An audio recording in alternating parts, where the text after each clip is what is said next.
من الشیطان الرجیم بسم اللہ الرحمن الرحیم۔ سورہ ملک چونکہ ہماری کل ختم ہوئی، تو جب کوئی سورت ختم ہو جاتی ہے تو اس کو ایک مرتبہ اس لیے دہرایا جاتا ہے کہ آپ نے جو سورت ختم کی وہ 20 دنوں میں ختم ہوئی ہے۔ تو اب چونکہ ایک ایک دو آیتوں کو سمجھا، اب ملا کے سمجھنا ہے اور مختصر تفسیر کے ساتھ۔ تفسیر میں جو گہرائی بیان کرنی ہوتی ہے، جو نقطے بیان کرنے ہوتے ہیں، وہ تو میں درس میں جو روٹین کے درس میں بیان کرتا ہوں، لیکن اب چونکہ ایک رکوع پورا بیان کرنا ہے تو تیزی کے ساتھ بیان ہوگا۔ آپ تمام حضرات سے غور سے سماعت کی درخواست۔ اللہ رب العزت نے ارشاد فرمایا، بسم اللہ الرحمن الرحیم، تبارک الذی بیدہ الملک، بڑی برکت والی ہے وہ ذات جس کے قبضے میں سارا ملک ہے۔ بڑی برکت والی ہے وہ ذات جس کے قبضے میں سارا ملک ہے۔ حالانکہ قرآن مجید میں اللہ تعالیٰ نے فرمایا ہے تبارک الذی بیدہ الملک، اور یدن کہتے ہیں ہاتھ کو، یدن کہتے ہیں ہاتھ کو۔ بیدہ الملک کا ترجمہ تو یہ بنتا ہے کہ جس کے ہاتھ میں سارا ملک ہے۔ تو پھر اعلیٰ حضرت نے یہاں پر یہ کیوں فرمایا کہ جس کے قبضے میں سارا ملک ہے؟ اس لیے فرمایا کہ اللہ رب العزت ہاتھ، جسم، جسمانیت سے پاک ہے۔ اللہ رب العزت ہاتھ، جسم، جسمانیت سے پاک ہے۔ اللہ رب العزت نے بیدہ الملک جو فرمایا ہے کہ اللہ کے ہاتھ میں سارا ملک ہے، اس کا مطلب ہے اللہ کے قبضے میں سارا ملک ہے، کیونکہ اللہ رب العزت جسم، جسمانیت سے پاک ہے، مادیت سے پاک ہے، سارا ملک ہے۔ وَهُوَ عَلَى كُلِّ شَيْءٍ قَدِيرٌ، اور وہ ہر چیز پر قادر ہے، ہر معدومات ممکنہ پر قادر ہے، محال چیزوں پر، جھوٹ پر، عیب پر قادر نہیں ہے۔ محال چیزیں، جھوٹ، عیب اللہ کی قدرت کے نیچے نہیں آتے۔ یہ میں آپ کو بتا چکا ہوں کہ اسی پر دیوبندیوں کے پیشوا مولوی خلیل احمد امبیڈوی نے یہ کہہ دیا کہ خدا جھوٹ بول سکتا ہے۔ تو اس سے پوچھا کہ آپ ایسی بات کیوں کر رہے ہیں کہ اللہ جھوٹ بول سکتا ہے، کیا دلیل ہے آپ کے پاس؟ تو انہوں نے کہا کہ اللہ تعالیٰ نے فرمایا ہے وَهُوَ عَلَى كُلِّ شَيْءٍ قَدِيرٌ، اللہ ہر چیز پر قادر ہے۔ تو اللہ ہر چیز پر قادر ہے، اس کا مطلب ہے اللہ جھوٹ پر بھی قادر ہے۔ اور اگر تم یہ کہو کہ اللہ جھوٹ نہیں بول سکتا تو پھر اللہ تعالیٰ ہر چیز پر قادر کہاں ہوا؟ یہ دلیل دی۔ اس پر ہمارے علماء نے یہ جواب دیا کہ جھوٹ عیب ہے، جس طرح سے چوری کرنا عیب ہے، زنا کرنا عیب ہے، اور عیب کوئی بھی ہو وہ اللہ کی شان کے نیچے آ ہی نہیں سکتا۔ اور جس نے یہ کہہ دیا کہ اللہ جھوٹ بول سکتا ہے وہ بددین ہو گیا، اس کا تو دین چلا گیا، گمراہ بددین ہو گیا۔ اسی طریقے سے جو محالات ہیں، جو محال ہیں، وہ اللہ کے یہ قدیر ہونے کے نیچے نہیں آتے۔ اگر کوئی یہ کہے بھائی اللہ ہر چیز پر قادر ہے، قرآن مجید گواہ ہے اللہ ہر چیز پر قادر ہے، کیا اللہ رب العزت اس بات پر بھی قادر ہے کہ ایسا تالا بنا دے جس کو خود کھول نہ سکے؟ تو یہ بات اس کے نیچے نہیں آتی، تحت قدرت نہیں آتی۔ کوئی یہ کہے کہ اللہ ہر چیز پر قادر ہے تو اللہ تعالیٰ اپنے جیسا ایک اور خدا بنا دے، تو یہ بھی تحت قدرت نہیں آتی۔ کوئی کہتا ہے اگر اللہ ہر چیز پر قادر ہے تو پھر اللہ تعالیٰ اپنے آپ کو فنا کر لے، اللہ اپنے آپ کو ختم کر لے، تو یہ بھی تحت قدرت نہیں آتی، یہ محال ہے۔ محال کی مثال جو ہے وہ تحت قدرت نہیں آتی۔ ہاں، معدومات میں جو ممکن چیزیں ہیں، جیسے موسیٰ علیہ السلام کا عصا مارنا دریا میں راستہ بن گیا، یہ ممکنات میں سے تھا۔ حالانکہ ایسا ہوتا نہیں، آپ جا کے دریا میں مار لیں عصا، ایسا نہیں ہوگا، راستہ نہیں بنے گا۔ وہ اللہ نے اپنے نبی کو حکم دیا، راستہ بن گیا، ممکن تھا تو ہو گیا۔ تو ایسا سوال لے کے آنا جو محال کی مثال اور پھر کہے کہ اللہ رب العزت ہر چیز پر قادر ہے تو یہ کر کے دکھائے نا، تو یہ بات غلط ہے۔ وَهُوَ عَلَى كُلِّ شَيْءٍ قَدِيرٌ، وہ ہر چیز پر قادر ہے، ہر ممکن پر قادر ہے، ہر ممکن پر قادر ہے۔ یا یوں کہہ لیں اللہ جو چاہتا ہے وہ کر دیتا ہے، اللہ محال کی مثالوں کو چاہتا ہی نہیں. اللہ یہ نہیں چاہتا کہ ایک اور خدا بنا دوں اپنے جیسا، یا ایسا تالا بنا دوں جسے میں خود ہی نہ کھول سکوں. ایسی باتیں نہیں چاہتا. تو یہ کہنا کہ محال کی مثالیں بھی اس کے نیچے ہیں، ایسا نہیں ہے. وَهُوَ عَلَىٰ كُلِّ شَيْءٍ قَدِيرٌ کا مطلب ہے اللہ ہر ممکن پر قادر ہے، ہر چاہے پر قادر ہے، جیسا چاہتا ہے ویسا ہو جاتا ہے. الَّذِي خَلَقَ الْمَوْتَ وَالْحَيَاةَ، وہ جس نے موت اور زندگی پیدا کی، جس نے موت کو پیدا کیا اور زندگی کو پیدا کیا. امام بغوی نے فرمایا کہ موت کو علامہ ابن عباس، حضرت ابن عباس سے روایت ہے، بیان کرتے ہیں کہ حضرت ابن عباس نے فرمایا کہ اللہ تعالیٰ نے فرمایا الذی خلق الموت والحیات، وہ جس نے موت اور زندگی پیدا کی. ابن عباس نے فرمایا اللہ تعالیٰ نے موت کو بھی ایک جانور کی صورت میں پیدا کیا، زندگی کو بھی ایک جانور کی صورت میں پیدا کیا. موت کو مینڈھے کی صورت میں، دمبے کی صورت میں پیدا کیا، اور یہ دمبا جہاں اس کی نظر ہوتی ہے وہیں اس کا قدم ہوتا ہے. یہ جدھر سے گزر جاتا ہے اور جس کو سونگھ لیتا ہے وہ مر جاتا ہے، یا جو گزرنے جہاں سے یہ گزرے اور اس کے گزرنے کی خوشبو جو سونگھ لے وہ مر جاتا ہے. تو یہ موت ہے. اور زندگی جو ہے وہ گھوڑی، ابلغ گھوڑی ہے، جو اللہ تعالیٰ نے فرمایا نا جس نے موت اور زندگی پیدا کی. موت مینڈے کی صورت میں پیدا کیا، زندگی کو گھوڑی کی صورت میں پیدا کیا. ابن عباس فرماتے ہیں کون سی گھوڑی؟ ابلغ. ابلغ، ابلغ کا مطلب ہوتا ہے کالی سفید، جیسے چتکبری بھی کہتے ہیں آپ. بعد میں لکھا ہے کہ سیاہ کالی چمکدار گھوڑی ہے. یہ کون سی گھوڑی ہے؟ یہ گھوڑی وہ ہے کہ جہاں یہ نظر مارتی ہے وہیں اس کا قدم ہوتا ہے، اور جس کو یہ سونگھ لے جا کے اس کو زندگی مل جاتی ہے. یہ جہاں سے گزر جائے اور اس کی خوشبو کسی چیز کو آ جائے تو اسے زندگی مل جاتی ہے. یہ گھوڑی جو ہے وہ حیات ہے اور وہ مینڈا موت ہے.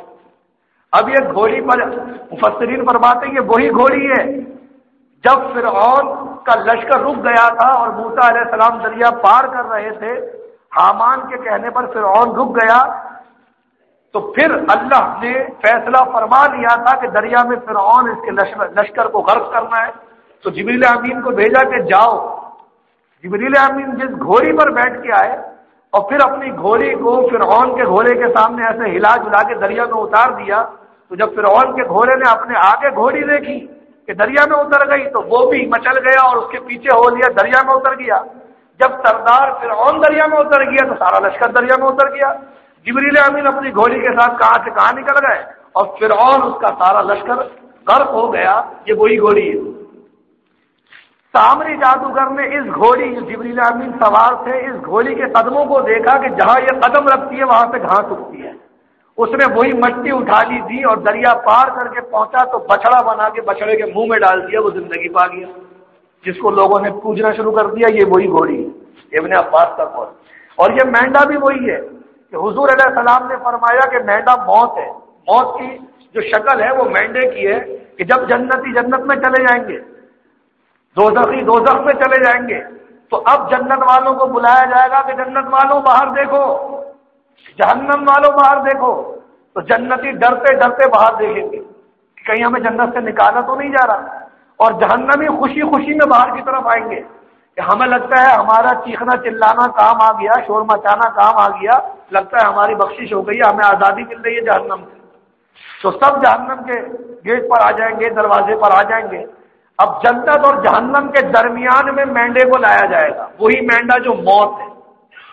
اور پھر موت کو، اس مینڈے کو سب کے سامنے، جنتیوں اور دوزخیوں کے سامنے ذبح کر دیا جائے گا، اور پھر اعلان ہوگا کہ جنت والوں خوشیاں مناؤ کہ اب تمہیں جنت میں موت نہیں ہے، اور جہنم والے جہنم میں جلتے رہو کہ اب جہنم میں موت نہیں ہے. الذی خلق الموت والحیات، وہ جس نے موت اور زندگی پیدا کی. لیبلوکم، یہ موت اور زندگی اللہ نے پیدا کیوں کی ہے؟ اللہ تعالیٰ نے فرمایا لیبلوکم، کہ تمہاری جانچ ہو جائے، پرکھ لے تمہیں اللہ رب العزت، پرکھ لے. کیسے؟ ایکم احسن عملا، لیبلوکم ایکم احسن عملا، کہ تم میں سے کس کا کام زیادہ اچھا ہے، کس کا کام زیادہ اچھا ہے. آقا علیہ السلام نے اس آیت کی تفسیر فرمائی، فرمایا کہ کون تم میں سے اچھی عقل اور سمجھ والا ہے، کون اللہ تعالیٰ کے محارم جس کو اللہ نے حرام کیا ہے اس سے بچنے والا ہے، اور کون اللہ رب العزت کی فرما برداری کے کاموں میں زیادہ سرگرمی دکھانے والا ہے۔ اللہ تعالیٰ پرکھ لے، زندگی اور موت کو اسی لیے پیدا کیا ہے کہ آپ کو جانچ لے، پرکھ لے کہ کون اچھا عمل کرنے والا ہے۔ ایکم احسن عملا، کون اچھا عمل کرنے والا ہے۔ حدیث شریف میں آقا علیہ السلام نے فرمایا کہ اے ابن عمر، 5 چیزوں کو 5 چیزوں سے پہلے غنیمت جانو، اغتنم خمسا قبل خمس، 5 چیزوں کو 5 چیزوں سے پہلے غنیمت جانو۔ امیری کو فقیری سے پہلے غنیمت جانو، صحت کو بیماری سے پہلے غنیمت جانو، فراغت کو مشغولیت سے پہلے غنیمت جانو، اسی طریقے سے جوانی کو بڑھاپے سے پہلے غنیمت جانو، اور زندگی کو موت سے پہلے غنیمت جانو۔ 5 چیزوں کو 5 چیزوں سے پہلے غنیمت جانو۔ وَهُوَ الْعَزِيزُ الْغَفُورُ، اور وہی عزت والا بخشش والا ہے۔ اللہ رب العزت عزیز ہے۔ عزیز کا معنی ہوتا ہے غالب۔ مفسرین نے فرمایا جس شخص کو، جس بندے کو اللہ رب العزت عذاب دینا چاہے گا اسے کوئی طاقت بچا نہیں سکتی۔ غالب ہے اللہ، عزیز ہے، جسے اللہ عذاب دینے کا ارادہ فرما لے گا اسے کوئی بچا نہیں سکتا۔ غفور، اور بخشنے والا ہے۔ اللہ رب العزت سے بندہ جب معافی مانگے تو اپنے فضل سے بخش دیتا ہے، یا معافی نہ بھی مانگے، اس بندے کی زندگی کی کوئی ادا اللہ کو پسند آ جائے تو بغیر معافی مانگے بھی بخش دیتا ہے۔ غفور کے معنی یہ الذی خلق 7 سماوات طباقا، جس نے 7 آسمان بنائے ایک کے اوپر دوسرا۔ الذی خلق 7 سماوات طباقا، 7 کے معنی 7 سماوات، آسمان کو کہتے ہیں طباق، طبق کی جمع ہے، تہ در تہ۔ وہی ہے جس نے 7 آسمان بنائے ایک کے اوپر دوسرا۔ اب ایک کے اوپر دوسرا آسمان ہے، جس طرح زمین سے آسمان تک کا فاصلہ 500 سال کا ہے، اسی طریقے سے آسمان کی نچلی تہ اور اوپری تہ، یہ جو سارا موٹائی ہے آسمان کی، یہ بھی 500 سال کی، اور پھر اس آسمان کے پہلے آسمان کی اوپری تہ سے دوسرا آسمان، وہ بھی 5 سال کی مسافت پر ہے، اور ان کے درمیان کوئی پلر نہیں ہے، کوئی ستون نہیں ہے۔ ہر آسمان دوسرے آسمان سے بالکل جدا ہے، بالکل مختلف۔ مفسرین نے فرمایا کہ پہلا آسمان جھاگ کا بنا ہوا ہے، جو ہمیں نیلا آسمان نظر آتا ہے یہ جھاگ کا بنا ہوا ہے، لیکن بہنے سے ممنوع ہے، بہنے سے روک دیا اللہ تعالیٰ نے۔ دوسرا آسمان سفید موتی کا بنا ہوا ہے، پہلا آسمان جھاگ کا بنا ہوا ہے، دوسرا آسمان سفید موتی کا بنا ہوا ہے، تیسرا آسمان لوہے کا بنا ہوا ہے، چوتھا آسمان تانبے کا بنا ہوا ہے، 5واں آسمان چاندی کا بنا ہوا ہے، چھٹا آسمان سونے کا بنا ہوا ہے، اور 7واں آسمان سرخ یاقوت کا بنا ہوا ہے، اور اس کے اوپر کرسی ہے، اور کرسی سے اوپر عرش تک نور کے دریا ہیں۔ یہ ہے الذی خلق 7 سماوات طباقا، جس نے 7 آسمان بنائے ایک کے اوپر دوسرا، ایک جھاگ کا تو دوسرا بالکل مختلف سفید موتی کا۔ اللہ تعالیٰ نے جب فرما دیا کہ وہی ہے جس نے 7 آسمان بنائے ایک کے اوپر دوسرا، تو اب اللہ تعالیٰ حکم دے رہا ہے ما تری فی خلق الرحمن من تفاوت، تو رحمان کے بنانے میں کیا فرق دیکھتا ہے؟ یہ آسمان میں کہیں تجھے کوئی خرابی نظر آ رہی ہے، یا تیرے ذہن میں یہ بات آ رہی ہے کہ اس سے اچھا بھی یہ بن سکتا تھا، آسمان اس سے اچھا بھی بن سکتا تھا، یا آسمان میں کہیں باسی پن ہو گیا ہے، یہاں سے پیلا پڑ گیا، بہت پرانا بنا ہوا ہے، یہاں سے کالا پڑ گیا آسمان، باقی سب ٹھیک ہے، یا آسمان میں توازن میں تجھے خرابی نظر آ رہی ہے کہ اس کا توازن آسمان اس طرح سے زیادہ جھک گیا ہے، ٹیڑھا ہو گیا ہے، کافی عرصے کا بنا ہوا ہے۔ ما تری فی خلق الرحمن من تفاوت، تو رحمان کے بنانے میں کیا فرق دیکھتا ہے؟ فارجع البصر هل ترى من فطور، تو نگاہ اٹھا کر دیکھ تجھے کوئی رخنا نظر آتا ہے؟ تو نگاہ اٹھا کر دیکھ تجھے کوئی رخنا نظر آتا ہے؟ فطور کے معنی ہوتا ہے، مجاہد نے فرمایا شگاف، دراڑ، کوئی سوراخ، دراڑ، کہیں سے آسمان چٹخا ہوا نظر آتا ہے کہ لکیر پڑ گئی ہو آسمان میں، کہیں شگاف پڑ گیا ہو، کوئی رخنا آ گیا ہو آسمان میں۔ اللہ تعالیٰ فرما رہا ہے تو رحمان کے بنانے میں کیا فرق دیکھتا ہے؟ تو نگاہ اٹھا کر دیکھ، تجھے کوئی رخنا نظر آتا ہے؟ ثم ارجع البصر کرتین، پھر دوبارہ نگاہ اٹھا کر دیکھ، ینقلب الیک البصر خاسئا وهو حسیر، نظر تیری طرف ناکام پلٹ آئے گی تھکی ماندی، تجھے آسمان میں کوئی عیب نظر نہیں آئے گا، نظر تیری تھک جائے گی آسمان میں عیب تلاش کرتے کرتے، تجھے کوئی عیب نظر نہیں آئے گا۔ اب آپ کو ایک بات بتاؤں کہ یہ آسمان میں اللہ رب العزت چیلنج دے رہا ہے کافروں کو، چیلنج کے ساتھ آسمان پہ لے کے 3-4 آیتیں بیان کی کہ چیلنج ہے، تم آسمان کی بناوٹ میں کسی قسم کا عیب رکھنا، کوئی شگاف، کوئی درار، کسی قسم کا عیب ثابت کر دو۔ حضور علیہ السلام نے حضرت جابر سے فرمایا، یا جابر، اللہ نے اپنے نور سے مجھے پیدا فرمایا، اللہ نے اپنے نور سے مجھے پیدا فرمایا اور پھر میرے نور سے ساری کائنات کو پیدا فرمایا، ساری کائنات کو پیدا فرمایا۔ اے جابر، کتنی اہم بات آقا علیہ السلام جابر کو بتا رہے ہیں، اے جابر سن لو، اللہ نے اپنے نور سے مجھے پیدا فرمایا اور میرے نور سے ساری کائنات کو پیدا فرمایا۔ تو یہ آسمان، یہ ساری کائنات جس نور سے بنی ہے وہ محمد مصطفیٰ کا نور ہے، وہ محمد مصطفیٰ کا نور ہے۔ آقا علیہ السلام کے نور سے بننے والی چیز آسمان، آقا علیہ السلام کے نور سے بننے والی چیز آسمان کو اللہ رب العزت بطور چیلنج پیش کر رہا ہے، کافروں دیکھو، کوئی رخنا، کوئی شگاف، کوئی درار، کسی قسم کے توازن میں خرابی نظر آ رہی ہے۔ جب آقا علیہ السلام سے بننے والے نور، آقا علیہ السلام کے نور سے بننے والی چیز آسمان میں کوئی عیب نہیں ہے، تو پھر آقا علیہ السلام کی ذات میں کیسا عیب ہوگا؟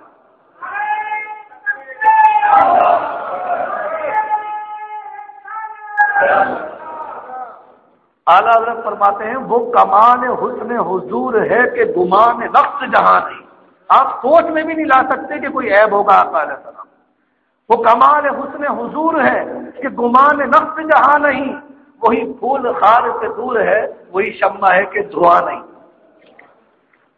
اب دیکھیں اسی آیت پہ ایک اور بات سمجھا دوں، اللہ تعالیٰ نے فرمایا تم مرجع البصر کرتین، پھر دوبارہ نگاہ اٹھا کر دیکھ، ینقلب الیک البصر خاسئا وهو حسیر، نظر تیری طرف ناکام پلٹ آئے گی تھکی ماندی۔ خاسئا وهو حسیر کے معنی ہوتا ہے ذلیل و خوار ہو کر۔ علامہ غزالی نے، علامہ راغب نے یہی فرمایا ہے، خسع القلب، آپ کہتے ہیں خسع القلب خسعا، میں نے کتے کو ذلیل و خوار کر کے بھگا دیا، عربی میں محاورہ بولے جاتے ہیں، میں نے کتے کو ذلیل و خوار کر کے بھگا دیا۔ تو اللہ رب العزت نے ایسی آنکھ جو آسمان میں اس لیے غور و فکر کر رہی ہے کہ میں کوئی رخنا تلاش کروں، کسی قسم کا عیب دیکھوں، کہیں سے کچھ مجھے عیب نظر آ جائے آسمان میں، تو ایسی نظر کو اللہ تعالیٰ نے فرمایا ہے ینقلب الیک البصر خاسئا وهو حسیر، تو نظر تیری طرف ناکام پلٹ آئے گی ذلیل و خوار ہو کر۔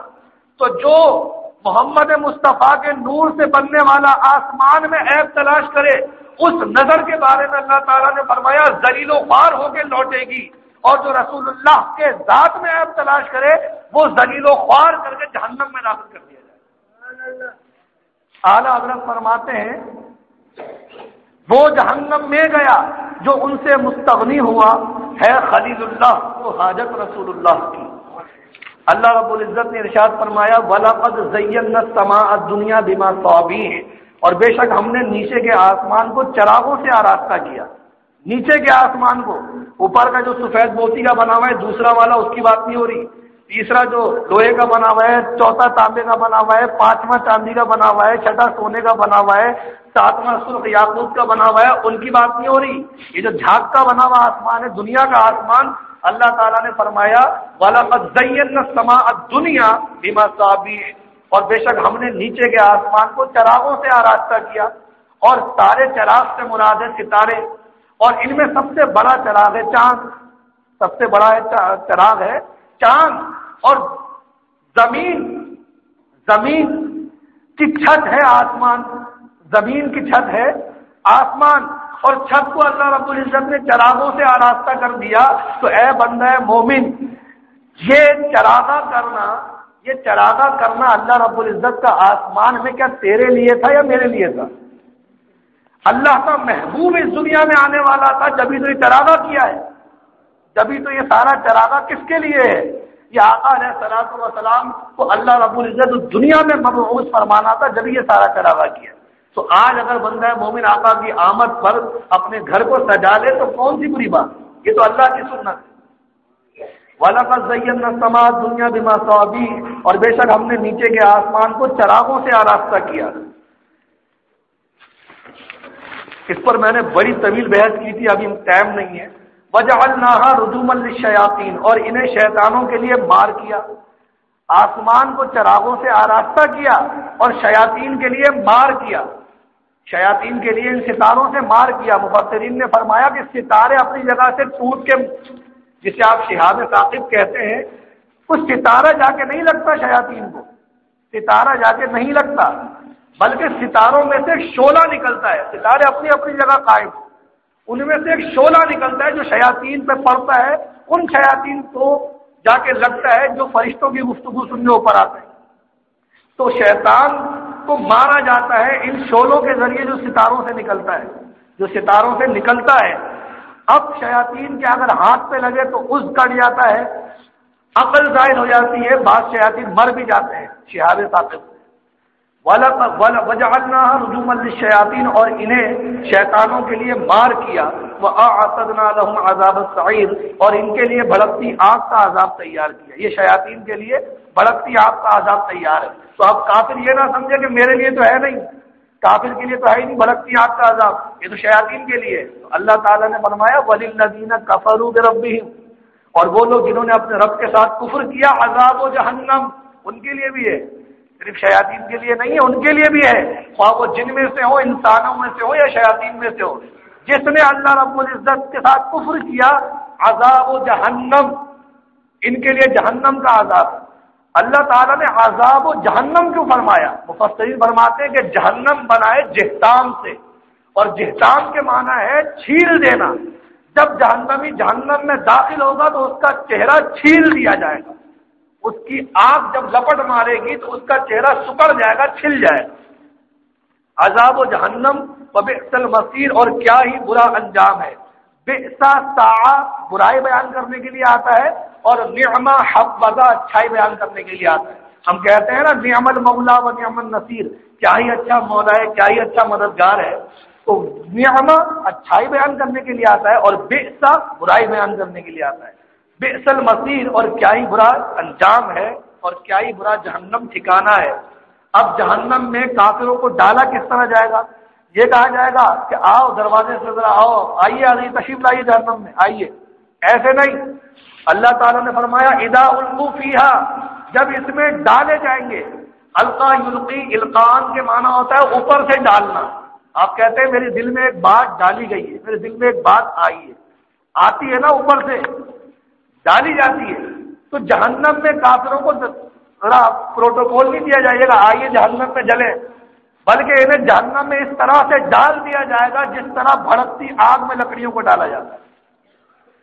اور پھر جہنم کی کیفیت کیا ہوگی؟ اب کیفیت بیان ہو رہی ہے جہنم کی۔ سمعوا لها شہیقا، وہ کافر اس کا ریکھنا سنیں گے، چنگھاڑنا سنیں گے۔ جہنم غضب میں چنگھاڑ رہی ہوگی۔ جہنم کوئی خاموش مکان نہیں ہے کہ جہنم میں جا کے جل لیں، بس کونے پہ بیٹھ کے جل لیں۔ جہنم کوئی خاموش مکان نہیں ہے، جہنم ایک چنگھاڑ ہے، ایک شور برپا ہے جہنم کے اندر۔ شہید کے معنی ہوتا ہے انتہائی مکروہ آواز۔ سمعوا لها شہیقا، انتہائی مکروہ آواز سنیں گے۔ جہنم چنگھاڑ رہی ہوگی۔ وہی تفور، اور جوش مارتی ہے۔ جوش مارنے پہ مفسرین نے فرمایا کہ جس طرح کڑھائی میں فل آنچ پر جب کوئی چیز تلی جاتی ہے تو وہ چیز کبھی اوپر آتی ہے پھر نیچے چلی جاتی ہے، پھر اوپر آتی ہے پھر نیچے چلی جاتی ہے، اسی طریقے سے جہنم کی آگ اور جہنم کے بعض حصے بعض کبھی اوپر نمودار ہوں گے پھر کبھی نیچے آئیں گے۔ وہ جوش مار رہی ہوگی جہنم، اس قدر جوش مار رہی ہوگی کہ اللہ تعالیٰ نے بیان فرمایا تکاد تمیز من الغیظ، معلوم ہوتا ہے کہ شدت غضب سے پھٹ جائے گی، ایسا جوش مار رہی ہوگی۔ شدت غضب سے پھٹ جائے گی۔ غیظ کے معنی علامہ راغب نے بیان کیے، الغیظ اشد الغضب، انتہائی غضبناک ہو جائے گی جہنم، اتنی غضبناک ہو جائے گی، اتنی غضبناک ہو جائے گی۔ آپ نے سورہ فجر میں پڑھا تھا، اللہ تعالیٰ نے فرمایا وَجِیءَ یَوْمَئِذٍ بِجَہَنَّمَ، جہنم کو حشر کے میدان میں لایا جائے گا، جہنم کو حشر کے میدان میں لایا جائے گا۔ جہنم کو کس طرح لایا جائے گا یہ سن لیں، اور یہاں پر حضور علیہ السلام کی طاقت بھی دیکھ لیں، حضور علیہ السلام کی طاقت بھی سماعت فرما لیں کہ جب جہنم کو 1000 لگامیں ہیں، جہنم کی لگام مطلب پکڑے ہوئے ہوں گے فرشتے، 1000 لگاموں میں سے ایک لگام پر 70,000 فرشتے پکڑے ہوئے ہوں گے، اور 70,000 فرشتوں میں سے ایک فرشتے کی طاقت سن لیں تاکہ آپ کو اندازہ ہو جائے۔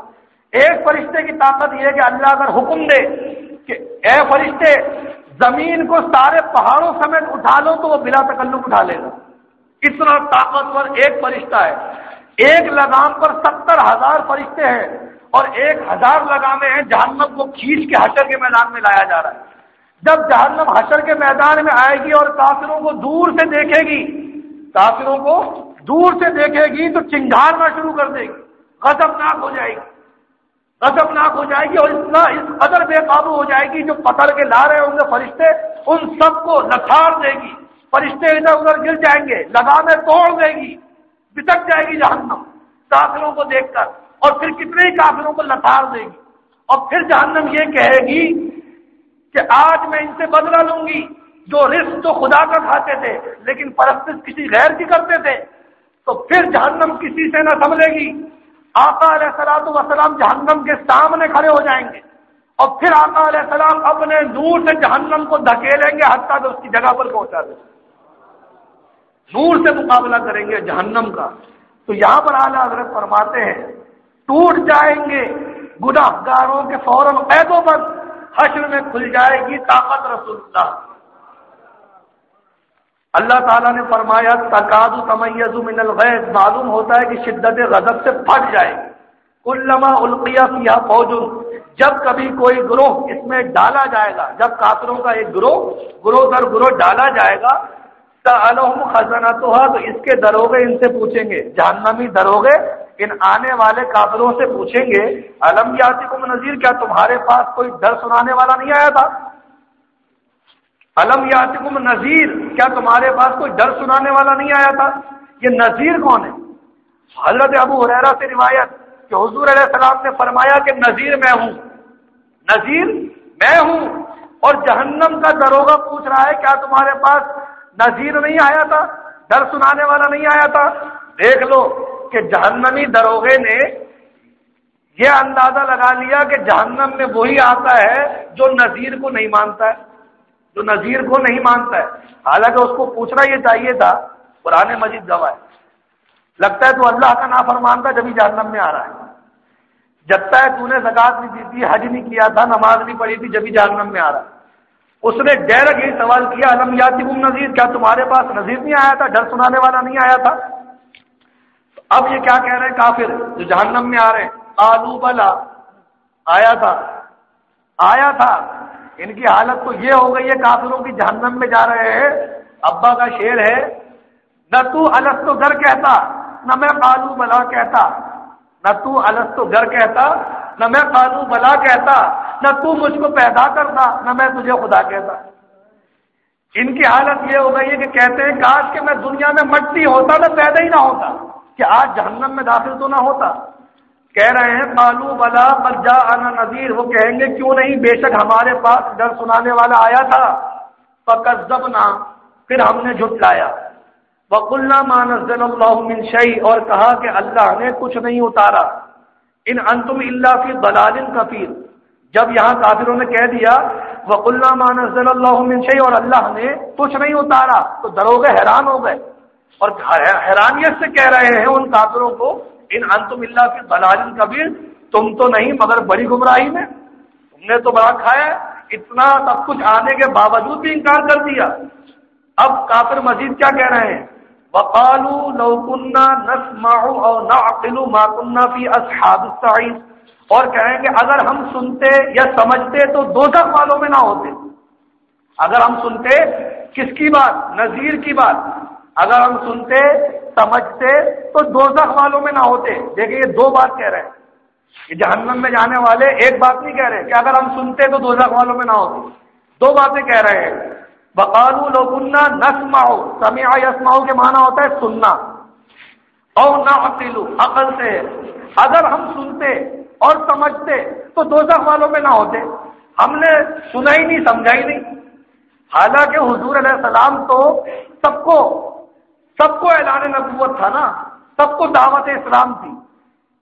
جس نے کوئی معجزہ بھی نہیں دیکھا بلا چوں چرا حضور علیہ الصلوۃ والسلام کو اپنا آقا و مولا مان لیا. اور جس نے سب کچھ دیکھا، چاند کے 2 ٹکڑے ہوتے ہوئے دیکھے، سورج کا پلٹ آنا دیکھا، درختوں کا جڑوں کے سمیٹتا ہوا بارگاہ رسالت میں آ کے گواہی دینا دیکھا، بکریوں کا سجدہ کرنا دیکھا، ابو جہل کے ہاتھ میں کنکریاں کلمہ پڑھ رہی ہیں، سب کچھ دیکھا لیکن پھر بھی نہیں مانا. اب کیا کہہ رہا ہے؟ لو كنا نسمع ونعقل، کہ ہم سنتے یا سمجھتے تو دوزخ والوں میں نہ ہوتے. اللہ تعالیٰ نے فرمایا فاعترفوا بذنبہم، اب اپنے گناہ کا اقرار کیا. فسحقا لاصحاب السعیر، تو پھٹکار ہو دوزخیوں پر.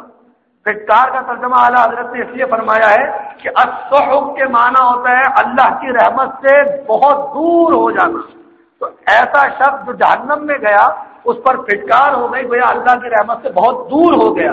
تو اللہ تعالیٰ نے فرمایا فسحقا لاصحاب السعیر، تو پھٹکار ہو دوزخیوں کو، پھٹکار ہو دوزخیوں کو. اب جنتیوں کا بیان شروع ہو رہا ہے.